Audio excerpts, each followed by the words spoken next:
নমস্কার। আজকে আবারও চলে এসেছি আমরা। আজকে আমি পড়ছি শ্রী শ্রী রামকৃষ্ণ কথামৃতের 9 নম্বর পাতার কিছুটা অংশ। বিষয়টি শ্রী শ্রী মা ভবতারিণী, মা কালী এই বিষয়ক আলোচনা। কথক আমাদের শ্রী শ্রী মা, তিনি যা লিখছেন, তিনি যা বর্ণনা করছেন সেটি পড়ে শোনাচ্ছি আপনাদের। আগের দিন আমরা কি পড়েছিলাম? আগের দিন আমরা পড়েছিলাম চাঁদনি, দ্বাদশ শিব মন্দির, পাকা উঠোন এবং বিষ্ণুঘর সম্বন্ধে আলোচনা। আজকে পড়ছি আমরা শ্রী শ্রী ভবতারিণী মা কালীর। দেখি কি লেখা আছে। বলছে, দক্ষিণের মন্দিরে সুন্দর পাষাণময়ী কালী প্রতিমা। মার নাম ভবতারিণী। শ্বেত কৃষ্ণ মর্মর প্রস্তরাবৃত মন্দির তল ও সোপানযুক্ত উচ্চ বেদী। বেদীর উপরে রৌপ্যময় সহস্র দলপদ্ম, তাহার উপর শিব সব হইয়া দক্ষিণ দিকে মস্তক, উত্তর দিকে পা করিয়া পড়িয়া আছেন। শিবের প্রতিকৃতি শ্বেত প্রস্তর নির্মিত। তাহার হৃদয়োপরি বারাণসী চেলি পরিহিতা নানা ভরণা লঙ্কৃতা এই সুন্দর ত্রিনয়নী শ্যামাকারীর প্রস্তরময়ী মূর্তি। শ্রী পাদপদ্মে নূপুর, গুঞ্জরী পঞ্চম, পাঁজেব, চুটকি আর জবা বিল্বপত্র। পাঁজেব পশ্চিমের মেয়েরা পরে। পরমহংসদেবের ভারী সাধ, তাই মথুরবাবু পড়াইয়াছিলেন।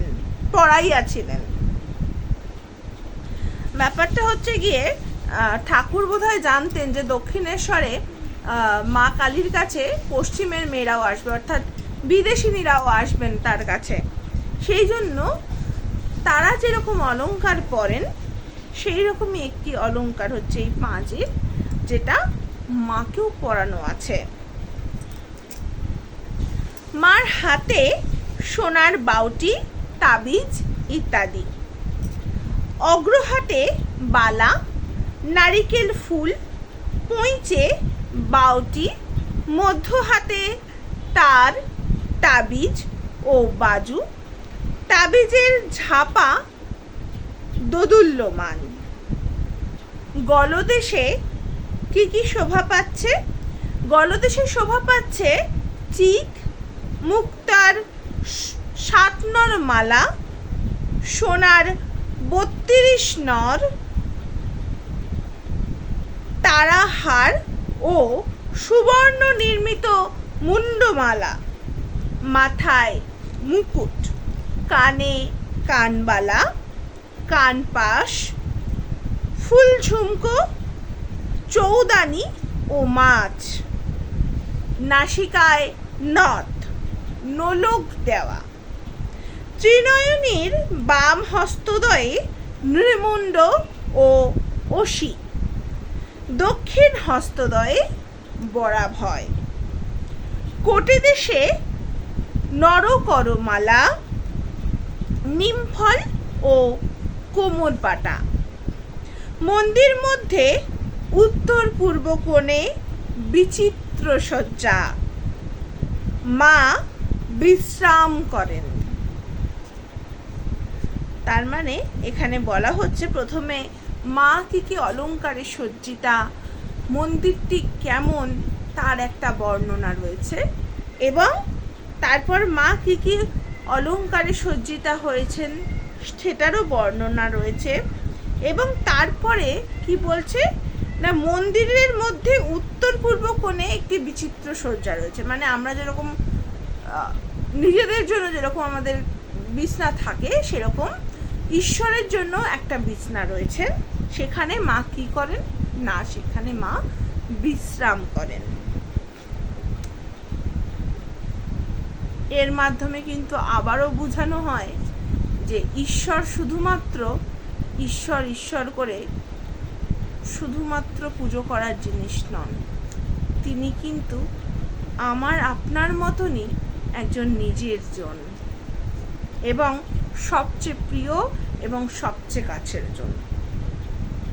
এরপর কি বলছে দেখি, বলছে দেয়ালের এক পাশে চামর ঝুলিতেছে, ভগবান শ্রী রামকৃষ্ণ ওই চামর লইয়া কতবার মাকে ব্যজন করিয়াছেন, অর্থাৎ ওই চামর দিয়ে মাকে কতবার তিনি আরতি করেছেন।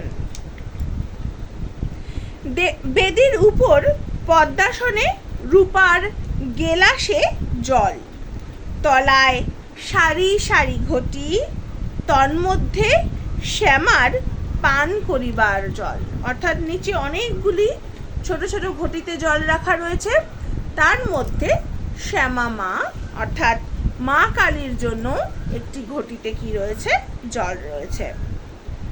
পদ্মাসনের উপর পশ্চিমে অষ্টধাতু নির্মিত সিংহ, পূর্বে গধিকা ও ত্রিশূল, বেদির অগ্নিকোণে শিবা, দক্ষিণে কালো প্রস্তরের বৃষ ও ঈশান কোণে হংস।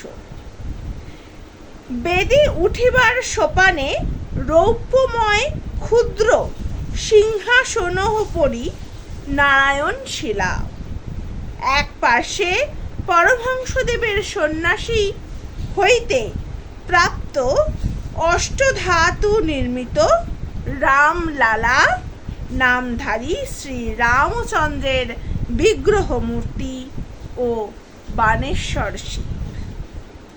পরবর্তীকালে এর বিস্তারিত বর্ণনা আছে। এই রামলালাকে কিন্তু ঠাকুর স্বচক্ষে দেখেছিলেন এবং দেখেছিলেন যে তিনি এসে ঠাকুরের শরীরেই মিশে যাচ্ছেন। সেটার বিবরণ আমরা পরে পাবো, কিন্তু যেহেতু এক্ষুনি এই রামলালার প্রসঙ্গটা আসলো তাই জন্য না বলে পারলাম না। এরপর দেখা যাক কি বলা হচ্ছে। বলছেন আরও অন্যান্য দেবতা আছেন। দেবী প্রতিমা দক্ষিণাস্যা, অর্থাৎ মায়ের মূর্তি উত্তর দিকে, মা দক্ষিণ দিকে মুখ করে দাঁড়িয়ে আছেন।